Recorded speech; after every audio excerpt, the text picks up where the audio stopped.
What is up? Good morning and welcome to Mock It Like It's Hot. This is Club Fantasy's weekly mock draft show. We go over different drafts every single Monday of the offseason / preseason. I am your host, Ryan Weisse. With me, my co-host on this mock draft journey, Austin Amandolia. Austin, good morning. How are you today, buddy?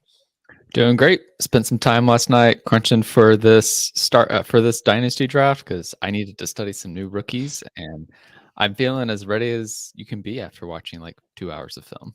Yeah, I always joke that these shows are great for me because I do all the learning. So like I'm a host and don't have to bring a whole lot to the table. You're in a little bit of a tough spot. And to make that spot tougher or easier, I could not have asked for a better guest to do a rookie mock draft show. If you don't know Kevin Coleman, you need to fix that immediately. Make sure you're following this guy on Twitter. He is your favorite fantasy analyst, especially when it comes to Devy and Dynasty. Kevin, introduce yourself. Welcome to the show. Glad to have you back, buddy.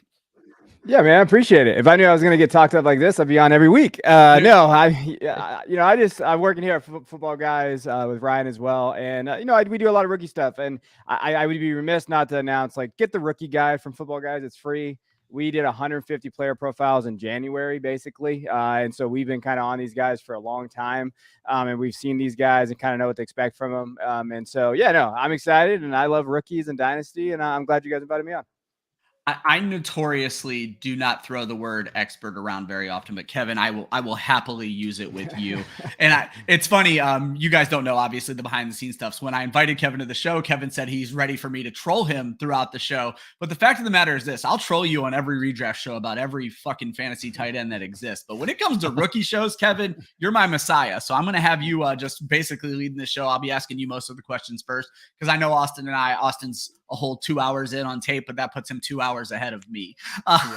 So if you haven't picked up yet, guys, we're doing a rookie draft. We are going to be doing a Superflex rookie draft. And if this is your first time tuning in to Mock It Like It's Hot, let me just break down the show for you. This whole show is about learning. We're going to talk a lot about players. Don't get me wrong. We have time to fill. But what this is really about is, the advantage of mock drafts, what you can learn through mock drafts. And Kevin, if you don't mind my saying, since you've come on to FootballGuys, which was a last year edition, and you've really just revamped the Dynasty program there, I've noticed a renewed sense, especially on FootballGuys YouTube page, of mock drafting. So while I go ahead and get the draft up on the screen, can you just talk about where you see the importance in mock drafting? Because you do quite a bit of them.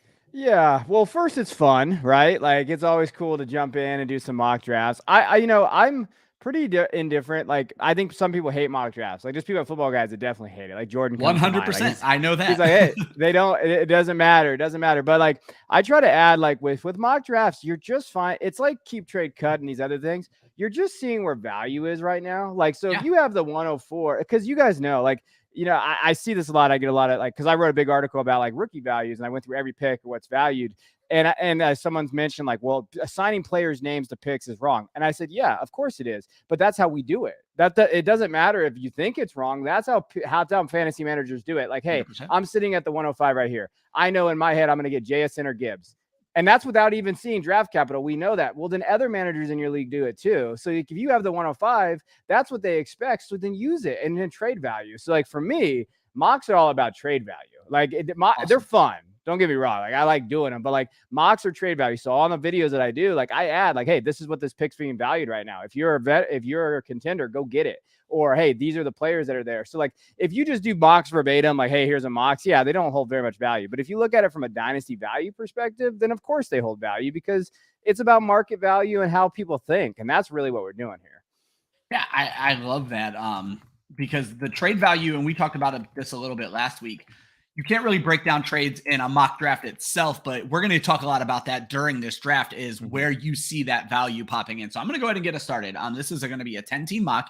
It is super flex, meaning quarterbacks are going to hold a lot more value, but for a consecutive year, a quarterback is not likely to be the very first pick of the draft, but Austin has the first pick. So we'll see if he's going to do anything crazy to get us started here. So I'm going to go ahead and start the draft.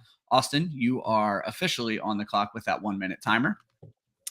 And so to no surprise, he's going to take Bijan Robinson, and then we're going to get started a little bit here. But Kevin, I want you to talk a little bit more about that. trading rookie picks for folks who haven't played a lot of Dynasty. And I'm pretty active on Twitter and Facebook, just in different groups where I see people asking rookie questions. And there's questions every day. And a question today was, should a guy trade from the 102 to the 106 for an upgrade in the second round and an additional third round pick? And I think finding that value is one of the things that people struggle most with. So talk a little bit more about that. Like in a draft like this, not necessarily the 102 to the 106 type of thing, but how would you use this draft to determine whether that kind of trade makes sense? You got to know where tiers are. So like for me, like in terms of this, like 101 is probably a separate tier, like you were talking about with value. Like 101 is you can trade the 101 right now for like Jalin Hurts, like not straight up, but you can add auxiliary pieces. Like, so this is a recent deal. 101, Rashad Bateman, 201, and Justin Ross for Jalin Hurts. That is a ridiculous trade that happened for Jalin Hurts. Like if you can go get Jalin Hurts in Superflex, that's what you do, right? Yeah. So you know where the tiers are. And then so like what I would say is like, right, as you can see on the screen, like 102 to 104 is usually the quarterback tier. Like you're usually going to get like Stroud, Young, Richardson, those areas. So if there's a quarterback needy team, someone that really needs that quarterback in that spot, you just use that to your advantage and you say, okay, I'm going to use this. I'm going to move it for that value going back. I highly recommend not dropping to the 106 for tiers this year. So like try to stay in that 101 to 105 range, because I think those are where the top players are at the positions or the values at. 106, depending on what you think of Gibbs, is probably going to be like your, okay, I could stay there and that's okay where I'm at. 107, there's a big tier break. So when you look at 107, there's definitely a big tier break there in terms of just perceived value and talent. Kevin jumping ahead. That was literally going to be my next question, but Austin, I'm going to start with you. Bijan Robinson at the 101. So just walk us through. You said, you're limited tape right now, but I'm relatively certain you know more about the college players than I do. Bijan Robinson in Superflex. And I kind of made this joke last week. We've always been told it's quarterback no matter what. Draft is the cheapest time to get quarterbacks. Well, last year it was Breece Hall over the quarterbacks. This year it's Bijan Robinson over the quarterbacks. What draws you to Bijan Robinson? What is the value in Bijan Robinson right now? Yeah. So first off, we should say Bijan Robinson, running back from Texas, for those that don't watch the college ball. I mean, the thing about Bijan Robinson, he is going to be a solidified 3-down back. And that in the NFL, in the modern NFL, is priceless. So he's going to be on the field very consistently, and he can do it all. He is an incredible pass catcher. He can line up as a slot receiver and run routes just like a typical slot receiver. And being able to having that talent on your roster is invaluable. There's also, I did research on just like draft rookies, running backs drafted in the first round and how they tend to perform. And there's a good history there. Saquon Barkley, he was the RB1 in his rookie year. Christian McCaffrey, he was RB10. Leonard Fournette, RB9. Ezekiel Elliott was RB2. There's a history of first round running backs killing it out of the gate. And so Bijan Robinson, he's the type of pick that I think he can make you a contender now, particularly if the reason you have the 101 is because of injuries from the prior season. Like if you had Tua Tagovailoa, Trey Lance, Cooper Kupp, Breece Hall, and your team just fell apart because of injuries, Bijan Robinson can lift that team at least to a playoff contender easily. And Kevin, we saw last week, Bijan Robinson went as, I believe, the 4th pick of the second round of a dynasty startup mock. He was the second running back taken. If you are a QB needy team and you have the 101, I think it goes without saying you're not going to draft a quarterback over Bijan Robinson. Is trading that pick away with, I don't know that we've seen a rookie 101 with this kind of value in a very long time, I guess is the point I'm trying to make. So if you are a QB needy team, are you taking Bijan because he's Bijan? Or are you looking to make that trade and just bringing in that king's ransom, Kevin? So it kind of depends. So what I would say is, like, let's say your team is a QB away. Like you have the 101, but you don't have like a 101 team. Let's say it's that. Then I'm going to use that pick and go get elite talent though. Like, so here's the players that have been traded for the 101. Hurts, Lawrence. Like we're talking those guys. Like we're talking elite dynasty. Elite young quarterbacks. Yeah. Like don't go trade it for like Kyler Murray. Like that's not like the move you're going to make. And just because of the perceived value drop, I would also say like, let's say your league, leagues can be different. Like some leagues are not going to like go and you're not going to be able to grab that like value in terms of like some people be scared of trading their quarterbacks for that pick. You can still take Bijan because I don't think his value is going to change. He's still getting valued as the third best positional player in one quarterback. And in Superflex, he's around that area where he's looking at the top 8 pick in terms of like where his value's at in terms of positional players. So you still take him because you could still trade him whenever you want. Like you could still go get him like as the season goes. And we know how this works. Like as the season goes, we're going to see him in shorts and he's going to look amazing and people are going to love him and they're going to say, hey, this is the guy. And then a team might, as he gets into the offseason and like June, July comes around, they're like, hey, I could really use Bijan. Like that would actually put my team over the top. And they have a young quarterback maybe, or, and you can get more value from it. Like you can move him then. Like, I don't think you have to move that one-on-one right away. If you don't want to, take Bijan and then you can still use him as a dynasty asset. Look at Breece. Breece is still getting valued as running back 1, 2, or 3, and he tore his ACL last year. Bijan is still going to be valued that same way moving forward. I think that's something to look at. I think that's a really good point and that's kind of what we're taking away is just the trade value of that 101. But you hit a point that Joel hit last week, which is you want guys whose value isn't going to change. And there's very little that is going to change the value of Bijan Robinson. I'm going to keep with you on this next question because you've kind of already alluded to it. So the tier break, and I think the tier break is always an interesting thing to try to figure out and discuss when it comes to these rookie drafts. So last year in Superflex, it was the 2 running backs, Walker and Hall. It was Kenny Pickett, depending on how you felt that day, and then probably the 4 bigger named wide receivers, Traylon Burks, Jamison Williams, Chris Olave, and Garrett Wilson. After that, there was a pretty clear tier break where it was okay to kind of trade out. And again, this was kind of depending on how you saw Kenny Pickett as a prospect. Where do you see that tier break this year? I think you've kind of already made that known, but where do you see that tier break? And I guess how do you define that tier break every year? Yeah, so what I would say is 101 big tier and then 102 to 104 quarterback tier. And I think it's just because of the value of the quarterback position. And then you could throw JSN in there though, if you wanted to. Like, so what I do like with tiers, I'm looking for elite talent. So like I'm saying, okay, these guys are going to be could be top 12 in their position moving forward. And that's where you look at the tiers. That's why I feel like at 106, Gibbs could do that with his pass catching. So in PPR formats and everything there, like you could see Gibbs getting up there. And I think Gibbs is more 3 down back than people give him credit for. Like I do think that he could kind of roll that. Like we actually comped him to Dalvin Cook in the Football Guys rookie guide because we feel like he could have 199, the weight thing, but him being 5'9", I think it changes his BMI a little bit. I'm no expert, but I think it does. And so when you're looking at like that, like I think at 106 is the clear tier. And then you're like, okay, after that, there's some auxiliary pieces. So when you're looking at like 107, 108, 109, so you have Charbonnet, Addison, and Johnson on our board here. Charbonnet is a very solid running back too, but will he ever be that running back 1? Maybe he has a running back 1 season in him. Addison Johnston, question marks about them being elite wide receiver 1s. So like the way I look at tiers is essentially like, can they get into the top 12? And if they can't get into the top 12, there's a tier break. And then you just move and keep going down the list.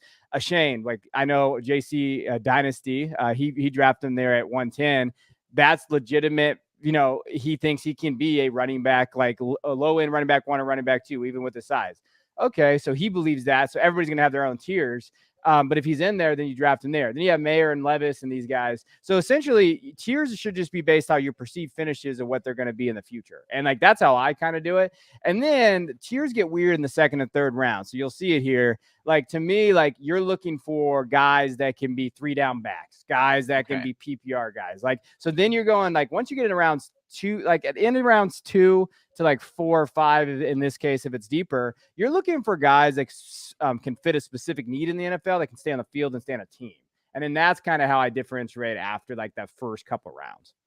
I'm going to throw a quick thing out there. You cannot convince me that Linda Godfrey Lindellians did not design the auto draft for Sleeper. As a kicker goes, our good friend S. Perez, who we think might be Stacey Perez from Fantasy and Frames, went auto draft this draft. And a kicker went with the final pick in the 5th round for that draft. So shout out to Lindellians. We love seeing the kicker love. Austin, I'm going to kick this question to you. So based on, what we know of Superflex and what we know of quarterback value, Are you surprised at how spread out the quarterbacks have been taken in this draft so far? No, not at all. Because here's the thing. To me, there are 2 quarterbacks in this class that are going to start this year, and that's CJ Stroud and Bryce Young. After that, a lot of the quarterbacks are likely going to be sitting to start their career. Will Levis, he may be a starter, but there's a lot of mixed opinions about Will Levis as a prospect and how he is going to translate to the NFL.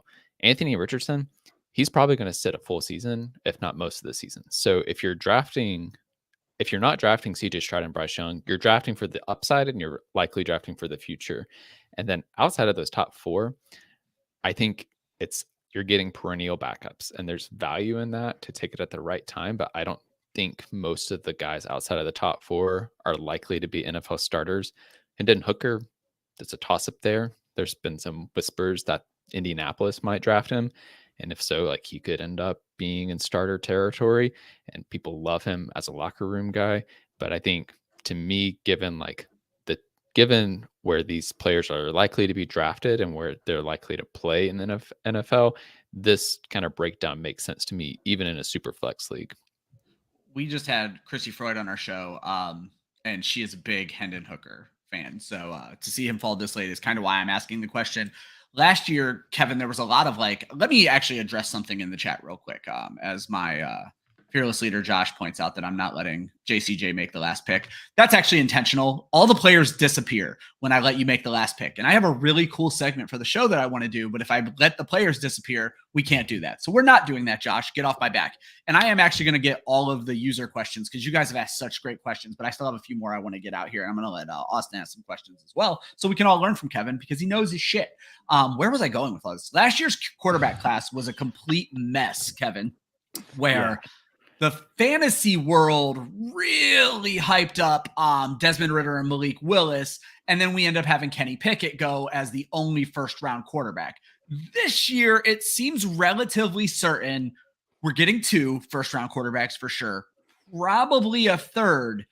Do you see Hooker or Levis going in the first round? And if you don't, are they still worth a higher pick in Superflex? Whereas right now, picks of Malik Willis and Desmond Ridder last year, where people were able to land them at least after the draft in the second or third round, the managers who draft them don't feel very comfortable about that. Well, ironically, I think if you drafted Ridder, you feel a little bit more comfortable than Willis because at least Ridder might be able to get out there and take some snaps. No, I think the Willis Ridder thing was last year's because Konami co-quarterbacks have become the thing in fantasy. So it definitely bumps them up.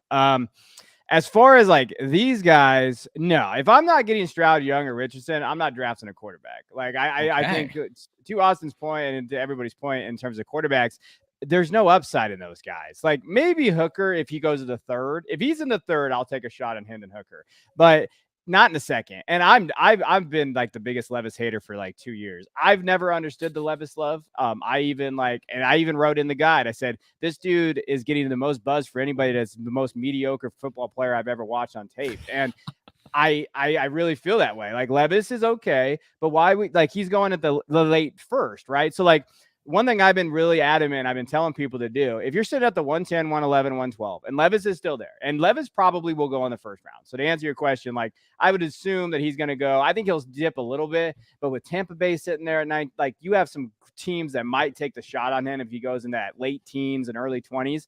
Hooker, I still think is a second round kid.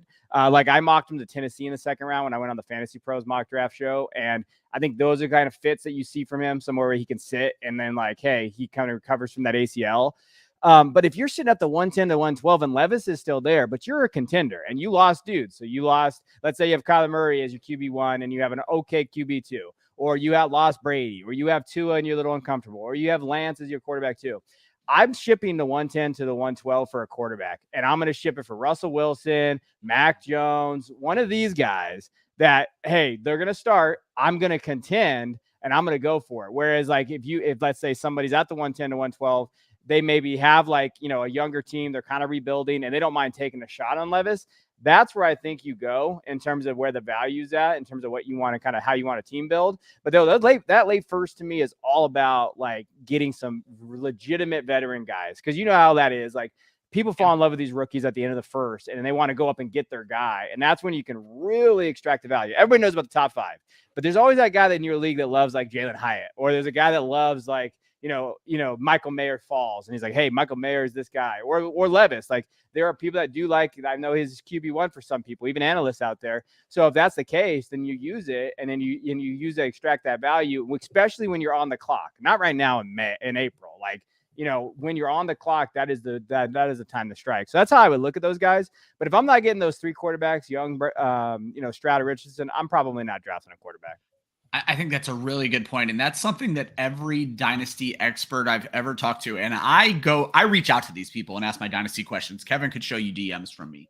But one thing you guys say unilaterally is wait until you're on the clock. All dynasty draft picks do is gain value the closer you get to the draft. And they kind of, I don't even want to say that. I mean, I guess they do peak at the draft because they're not draft picks anymore at that point. I'm just going to quickly throw this question up. We're not going to answer it because you literally just answered it. How are we handling Hendon Hooker? Austin, I'm going to let you actually kind of evaluate Josh's trade here. We've been talking about moving some of these players around. And Kevin kind of brought up, don't trade the 101 for Kyler Murray for sure. So Josh said he traded Murray in a package where he received the 104 and he already has Joe Burrow. So how do we feel about Kyler Murray straight up for the 104 in Superflex? I mean, I think it's hard to say. I mean, that probably means it's fair. My gut reaction is like, you're probably getting Anthony Richardson at the 104. Like, I don't see a scenario where CJ Stroud or Bryce Young falls to the 104. And so to me, you're trading potential upside for potential upside. And so it's like one dart throw for another dart throw.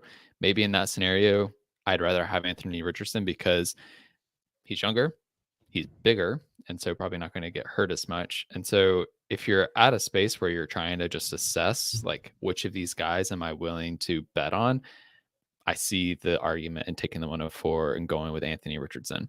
I also I'm a little down on Kyler Murray myself right now. So I do think this is at least a 1-for-1 trade with a potential for a major upgrade. Yeah, I was kind of thinking the same thing, that I feel like people are just starting to wash their hands of Kyler Murray right now. And so I think that's kind of what we're seeing in situations like that. Kevin, you're on the most recent Devy Royale episode. I just realized I accidentally closed the draft. What did I do there? But I'll get that back up in a second. In the most recent episode of Devy Royale, you were kind of working through a mock draft, and you brought up that you talked a little bit about landing spots. Is there a landing spot? Let's talk specifically about JSN, because it seems like Gibbs is another break behind.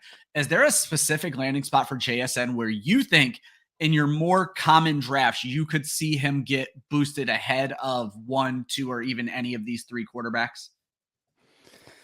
Ooh, that's a good question. Maybe if I'm thinking I would actually really like JSN in a lot of spots. So I don't think there's a landing spot that makes me nervous. I think if he could get I mocked him to Green Bay in a mock before. And if he's the leading guy, I know people don't like Jordan Love, but if he's that guy and he's there, he could be that. I think the Titans are a very good fit for him. Thinking about where they go, I think the worst spot would be anybody, Ravens, right? Don't go to the Ravens. You ruined. And the Patriots, those two things, that hurts. But no, I think that if he could, really your question is going to come down to, where does Anthony Richardson go? So if Anthony Richardson goes top 5, he's definitely going 104 no matter what. But if Anthony Richardson slips out of the top 5 and maybe the top 10, then JSN is going to be the 4th pick, no matter where JSN goes, in my opinion. Because I think JSN's pretty landing spot proof. I think he's going to go earn targets, be the wide receiver 1. So if people are wait, the NFL doesn't like Richardson as much as we thought. Oh, I'm a little concerned about that. And then, okay, I'm going to slip JSN because it's a safer play. And probably a ceiling play too, but that's more probably where I look at that scenario. Not so much team, but what does the NFL think of Anthony? But if Anthony goes top 5, dudes are going to take him at 102 probably, to be honest with you. I really think that could be a scenario. So that'll push JSN to 5, but that's where that quarterback kind of value comes into play. Where do these guys go? That'll push JSN up more than anything. Interesting. I'm going to let you keep talking because I know Josh has been waiting on bated breath. You kind of made the joke earlier, and I'm going to cover up your face, so I'm going to take this question right back off the screen. But you made the joke earlier. There might be someone in your league in love with Jalin Hyatt. Josh works with Jalin Hyatt's mom, so Josh has become a Jalin Hyatt fan by proxy. So I think Josh might be that guy who's willing to reach for Jalin Hyatt in drafts. So Josh is just asking for a breakdown. What's your take on Jalin Hyatt? And I know you guys have some great work on Hyatt in the Football Guys rookie draft guide, but go ahead and break down Jalin Hyatt for us a little bit. Yeah, you always got to be careful talking about players and their family members on social media, because I got a mean DM from a mom of a college player like a week ago. No, so Jalin Hyatt, first strengths, speed, right? So 4.4 speed. And I think people were down on him after he ran a 4.4 and he had a 9.46 RAS score. And I was like, no, that's pretty good for Jalin Hyatt. I think people thought he was going to run in the 4.3, early, kind of low in there, but he didn't do that. He plays well down the field, and yes, he got schemed open a lot in Tennessee's system, but you know what? He was open, and there's a reason for that. So I think that's one thing that you have to talk about. Really good after the catch, but the issue is he has two routes, Ryan. He has a streak and a slant, and that is all Hyatt does. We're not he is not very nuanced as a route runner, extremely limited there. We've seen this before, haven't we? We've been playing fantasy a long time. We've seen guys like Hyatt's profile come in the league, and then you're like, oh, well, this guy can definitely go deep. Oh, he takes a slant route to the house every once in a while. But I think that when you're thinking of PPR and those type of formats, I think that he has a very limited kind of production window. He has a limited production profile. What is he going to be? He'll have some boom games, 3 catches, 66 yards, touchdown, 3 catches, 85 yards, touchdown, those type of things. I just don't see it. Now it depends on where he gets drafted though. In this draft, when you're looking at where he went a little early for me. I know it was an auto pick, but if he's in the 3rd, yeah, sure, you take a shot on it because he has that speed. He would fit best in a vertical passing scheme with a really strong run game. If he can get in there that allows him to stretch the field and play action and those type of things, I would love that. I think the Colts are actually kind of a good fit for him. If he has Jonathan Taylor, that running back room, gets that vertical speed on the outside with Pittman and those guys. So we talk about landing spot dependent guys a lot. I think Hyatt's a landing spot dependent guy. I think that's something that you have to look for. A note for all potential fantasy football hosts out there.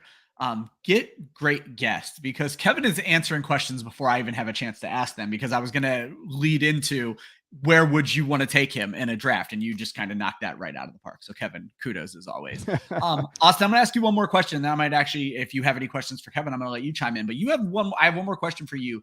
You took the first tight end off of the board at the 201 with Mayer. And what I found interesting is, so we had Mayer go in the 2nd round, we had Kincaid go in the 2nd round, we had Musgrave go, and Washington in the 3rd round. Last year, Trey McBride was pretty universally the top tight end, but he was falling in every single draft that I was a part of. Are the tight ends this year that much better, or is Trey McBride a kind of undervalued asset that folks should be looking into in Dynasty right now? I think in general, the tight end class is much better this year, and it's also deeper this year than it was last year. Right now, Michael Mayer, he's kind of the top tight end. Some of the things that are incredible about him, I mean, he's 6'4", 265. So he's a monster on the field.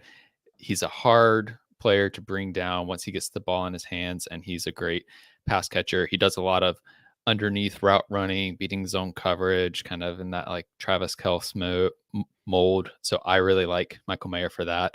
But honestly, if I get a tight end in this class in general, I'm feeling pretty good. Dalton Kincaid, he's great. Darnell Washington, I think, has been completely undervalued because people look at that Georgia offense and they see the other incredible tight end on that team and kind of just say, oh, Darnell Washington's the number 2 tight end. He's still an incredible athlete. But yeah, overall, I think if you are needing a tight end, I think this is the year to take some dart throws. Also, because of the depth of the tight end class, I think there are going to be tight ends that don't get drafted in your rookie draft that you could take some dart throws at. One more thing on just tight ends. I pulled the rounds that in the NFL draft that elite tight ends have been drafted. And I think that's important kind of example to think about the tight ends in this year's class. Travis Kelce was drafted in the 3rd round. Mark Andrews, the 3rd round. Darren Waller was the 6th round pick. Rob Gronkowski, a 2nd round pick. Jimmy Graham, a 3rd round pick. So we have a deep class this year. And so we're going to see tight ends drafted in the 2nd, 3rd, 4th round that could end up being elite guys depending on their landing spot. So that's something I'm going to be looking for as the NFL draft approaches. But Kevin, I would turn that question to you as well. Are there tight ends, kind of later round tight ends that you're looking at as guys with potential upside? Oh, you're talking my language now. I love me some tight ends. Ryan knows that. Yeah, Absolutely. you know what? Like they're deep. Like when you're talking about like just looking at the board on here, Sam Laporta is the best pick in this draft on this board right now. Like at 509, where you can get him. Like I love Sam Laporta. I think at Iowa, he made that Iowa offense look good, and when they were the worst offense historically the last 20 years in college football, and Laporta still had the dominant rating that you like to see in the production. Yeah, I think that's true. I like Tucker Kraft there. Luke Musgrave is another one that you see on the board there from Oregon State. He's got the NFL bloodlines. He just got injured a lot. He hasn't played a lot, so that's the part of it there. Mayer is getting undervalued too somehow. I don't know what you know how we do this. We talk about these guys for so long, and then people just forget about them. But Mayer's there. Kincaid is going to be a good fantasy asset. So yeah, I think that. And then there's other guys that aren't on the board that you could still grab. Like there's so many good tight ends. Zach Kuntz, who's one of the highest RAS scores ever. Elite. Like when you're talking about just his athleticism and what he can do and what he can bring on the field. Other guys, Luke Schoonmaker is a dude from Michigan, so I got to give him a shout out. He's a legitimate tight end prospect. He can play. And I think we did 25 tight ends in the guide. I think at least 18 of them are going to have some type of role in the NFL moving forward, like something.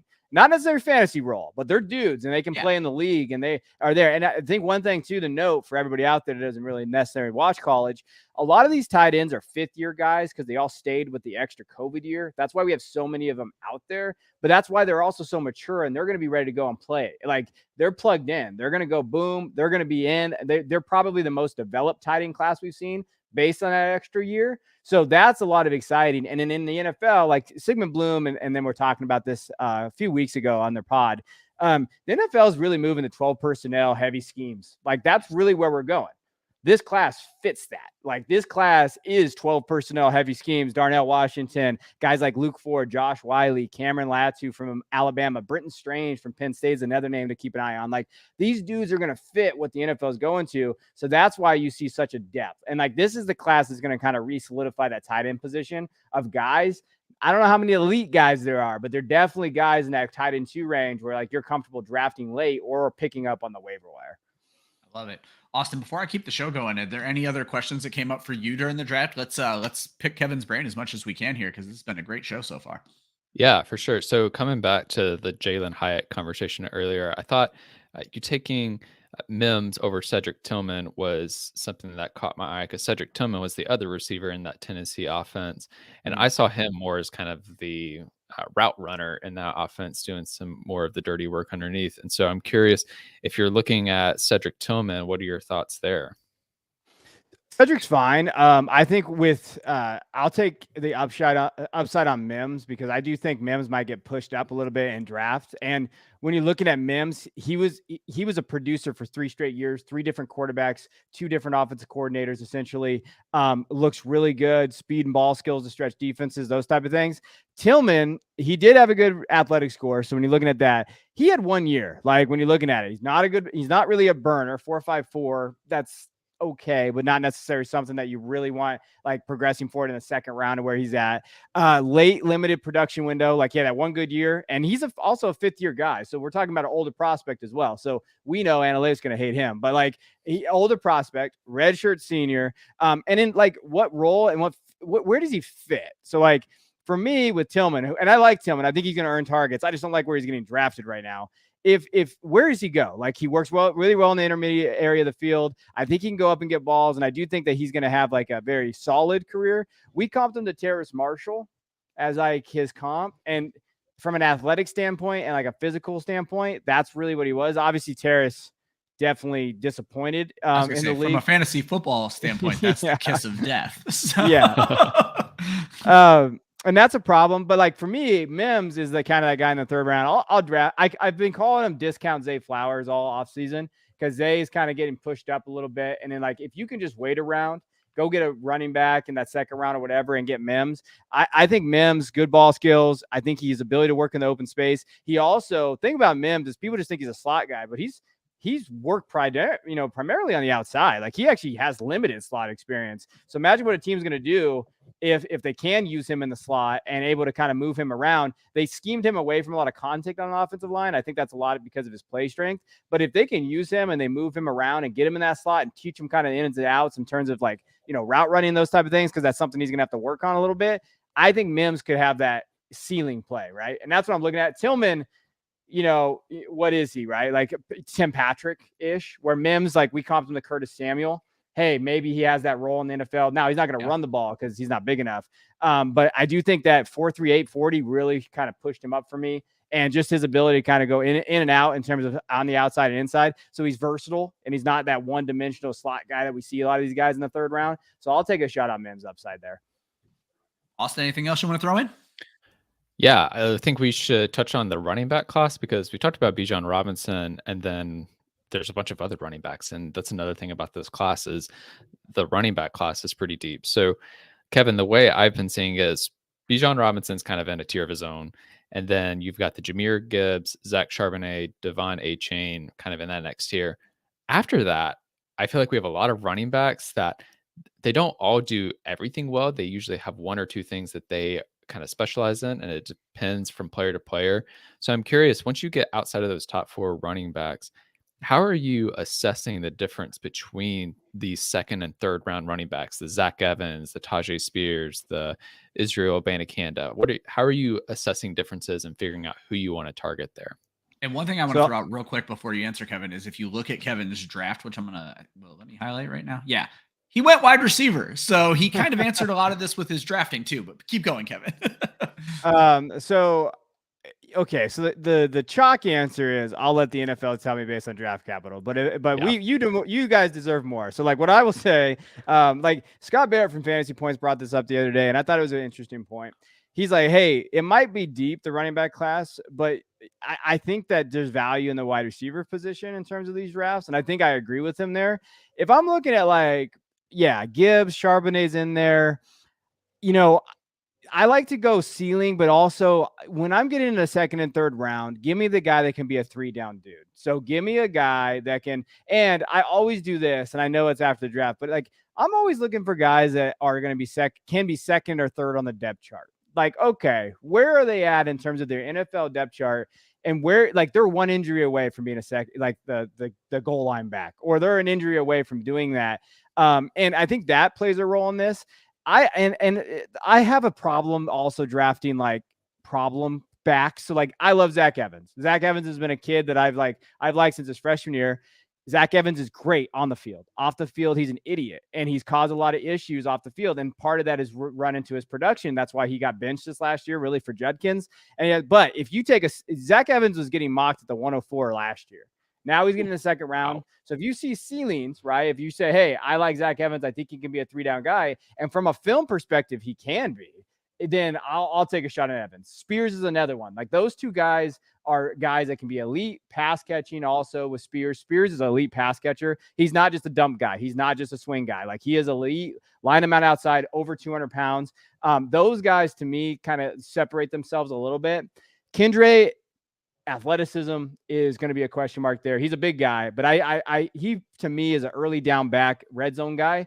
Then you get like in that third round, you see there Abanikanda, he's really good in terms of like his athleticism. But this, if you've ever, when I used to coach basketball, we used to always make fun of these guys, and the guys I coach, like straight line guys, they have no wiggle. Like it's just straight line dude going down the court. Abanikanda is that. He's just straight line. And if he doesn't get any, like he is, the thing about Israel, it's really hard for him to really kind of make guys miss at the line of scrimmage and stuff. He has very good vision. He finds the holes. So like that worries me a bit.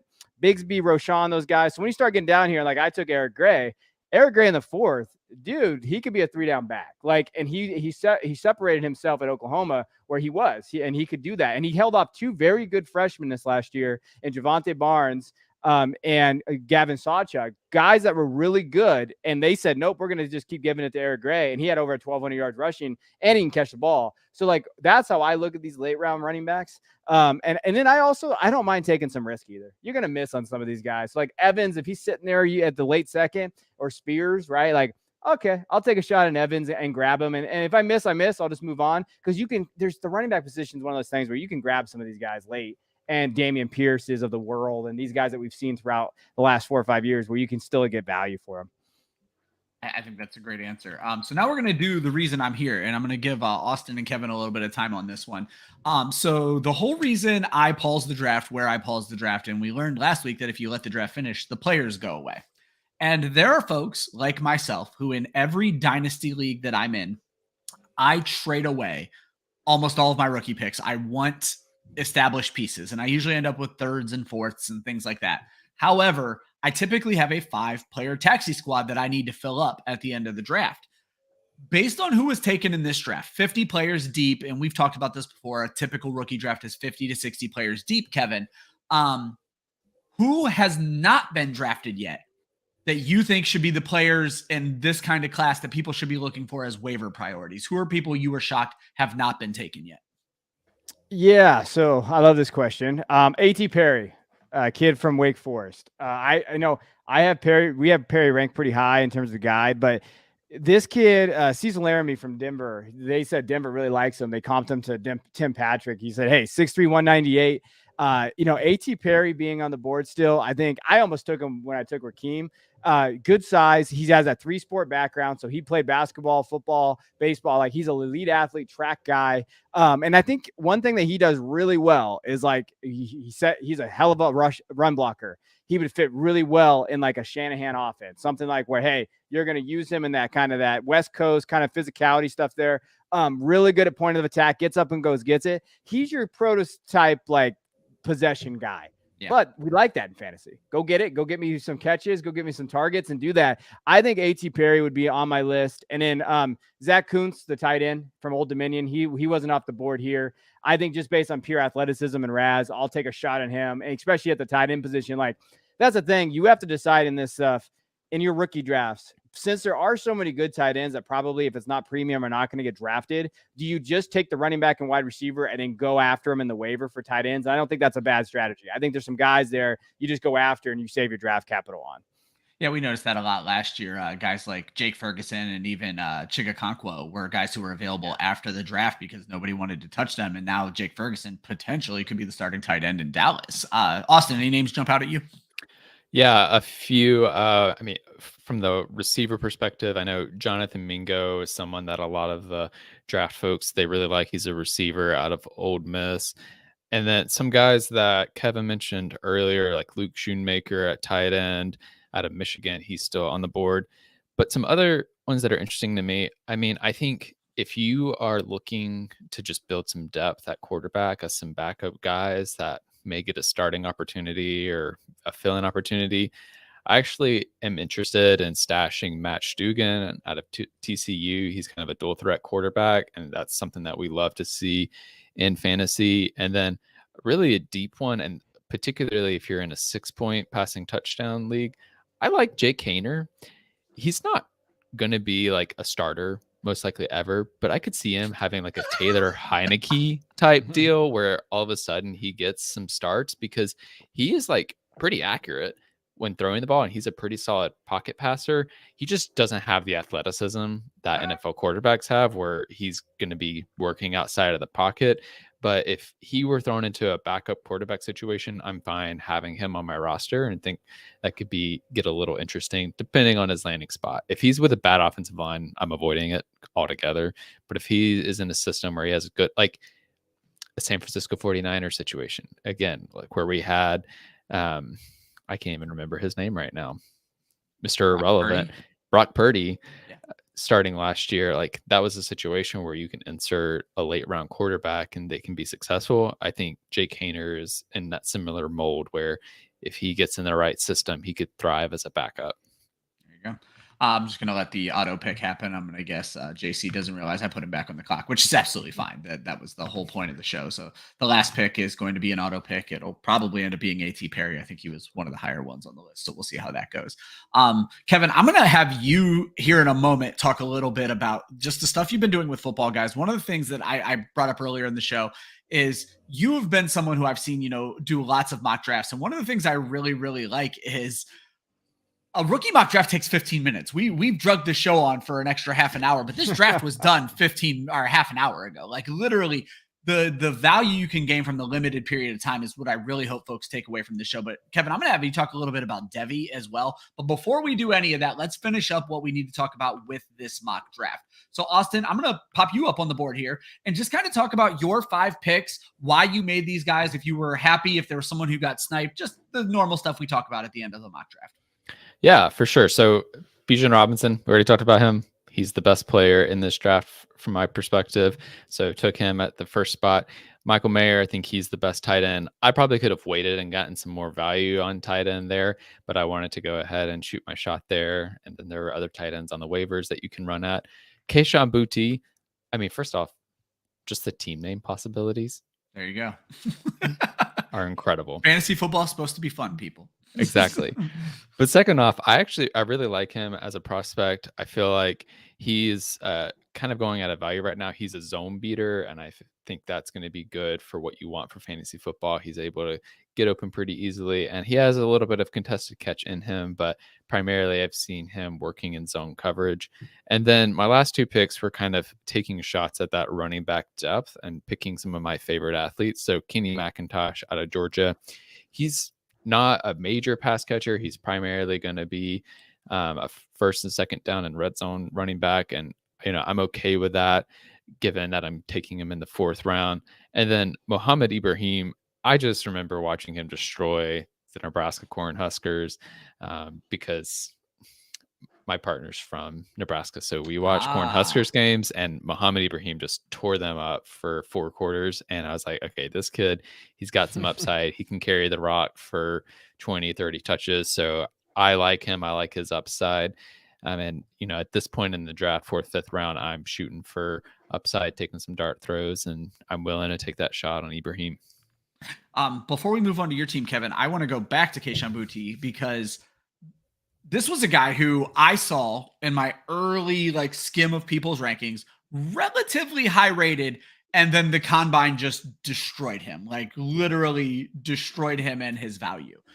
I'm not necessarily comparing him to the running back you were mentioning earlier, whose name leaves me right now, Zach Evans, where you said he was like a 104 in previous years and there might be upside there. But is he in a similar situation? Could he be better than what we saw in the combine? Because he was pretty decent in college. He could be, but is that the bet you want to make? I think that's the question. I think that's the question you have to ask yourself with Boutte. Kayshon is an elite athlete. He was until he had the injury. And I think it was a Lisfranc. I think that he had something going on with his foot that we don't know about yet.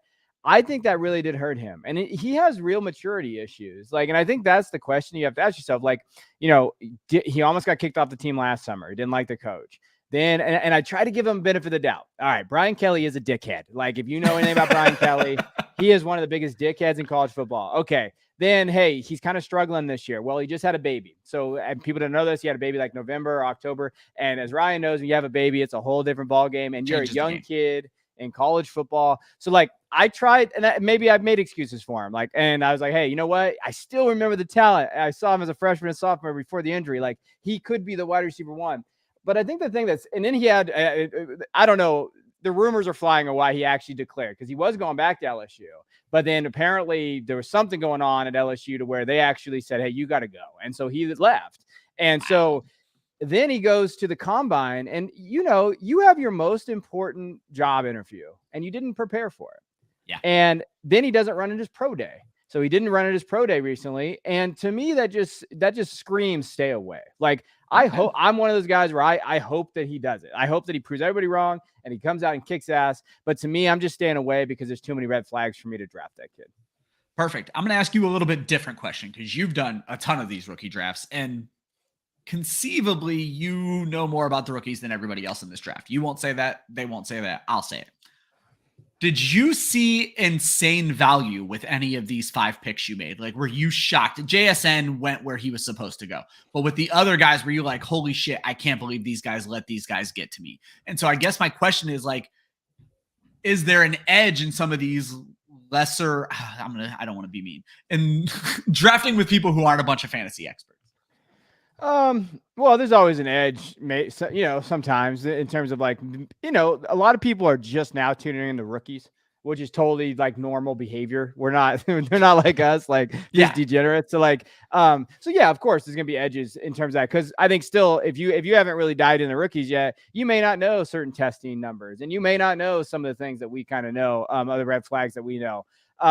As far as like anybody on the board that's trying to drop, Josh Downs, getting him at the 205, I feel like is kind of a steal because I think they've been rumors that Downs can maybe pop into like first round territory now. So like we're thinking of like getting first round draft capital in NFL draft.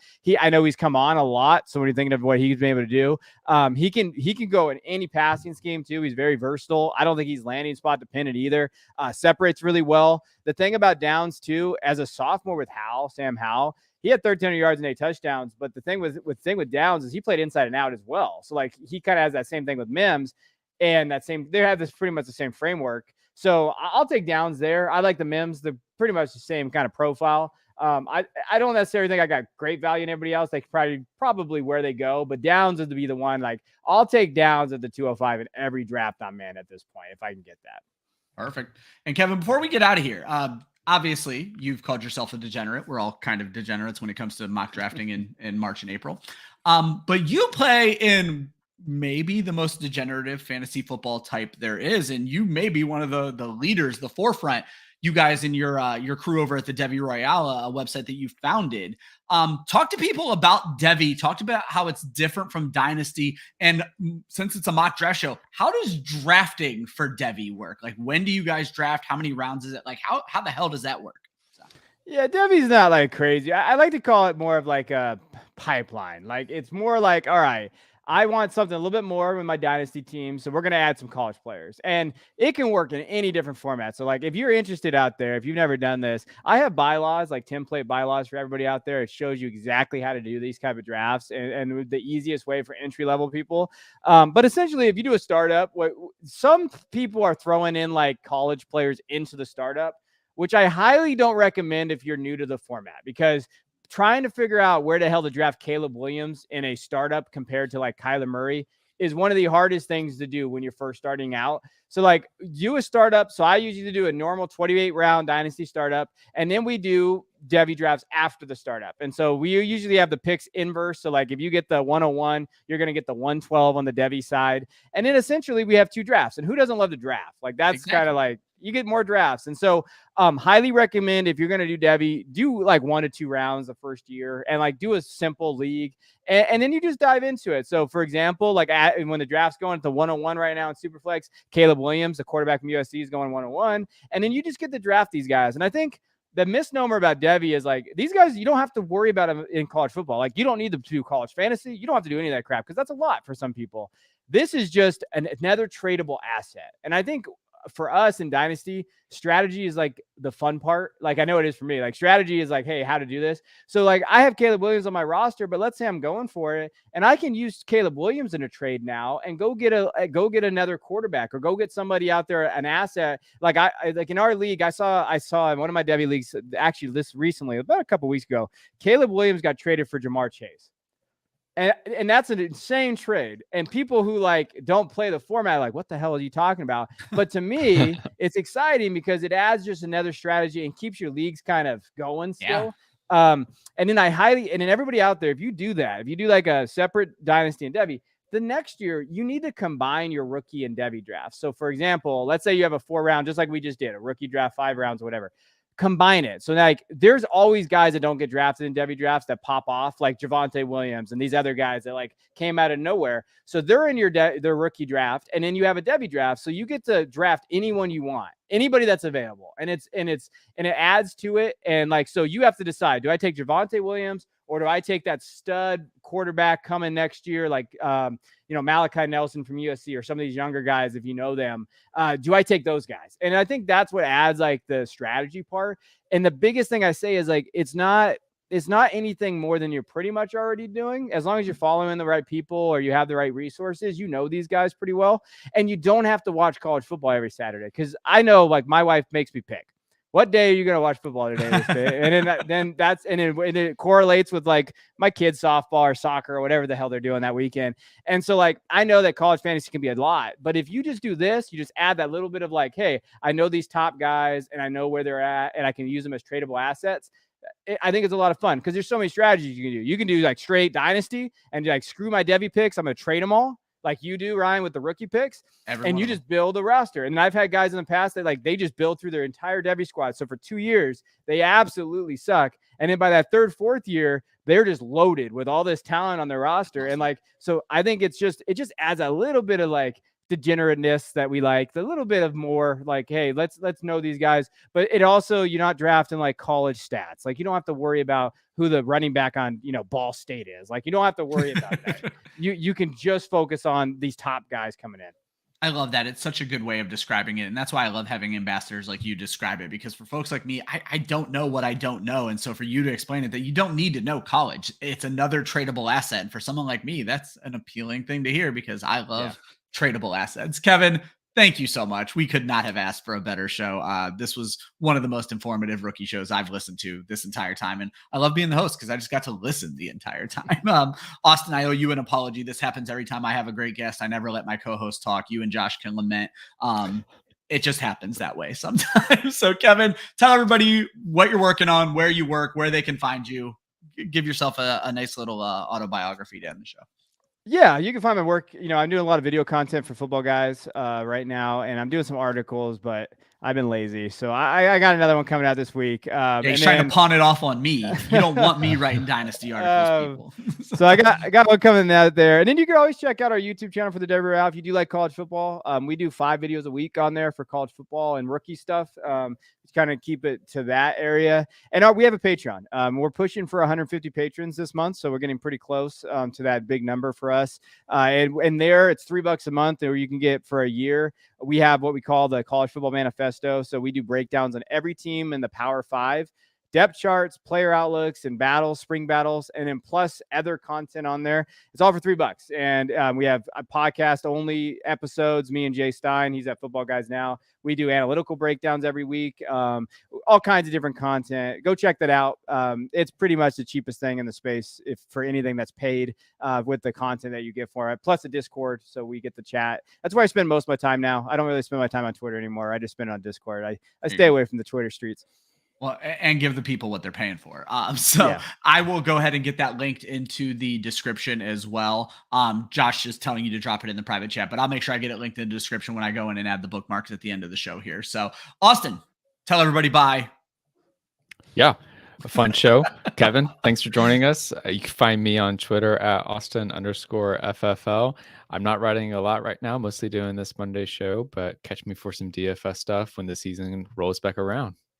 Absolutely. We're going to be doing drafts every single Monday. Austin will be here for those. And actually, I won't even be here next week, but it'll be Austin, Josh, and a surprise guest that's so surprised the guest doesn't even know who it is yet. So we'll go ahead and get that figured out for you guys. So make sure you are sticking with the show every single Monday. We're going to be tweeting links for the draft about 9 o'clock in the morning. The draft is going to go live at 11 o'clock. Every Wednesday, we go live with our show, No Pun Intended. It's kind of the flagship show here at Club Fantasy. We are in the middle of our Stars of Tomorrow series. Hopefully, you've been seeing some of the great threads we've been putting out with these prospects. What we like to do is go and find great work like we see from folks at the Devy Royale and share it with you guys on these prospects, because we openly admit we don't know who the hell these people are, and we want to make sure you're getting good information from good people. This week, we are going to have Jagger May from DLF on the show to help us cover the incoming running backs. That's going to be Wednesday at 7 o'clock. Make sure you pay attention to our YouTube channel. You should probably just subscribe while you're here. We have the Golf DFS show every single Tuesday with Kelly and Adam. So we got you covered. If it's little round balls or, footballs, we're going to make sure we got you covered in the fantasy space. Thank you guys so much for joining us. Thank you to every single person who drafted with us today. We very much appreciate it. And we'll be back next Monday. Have a great day.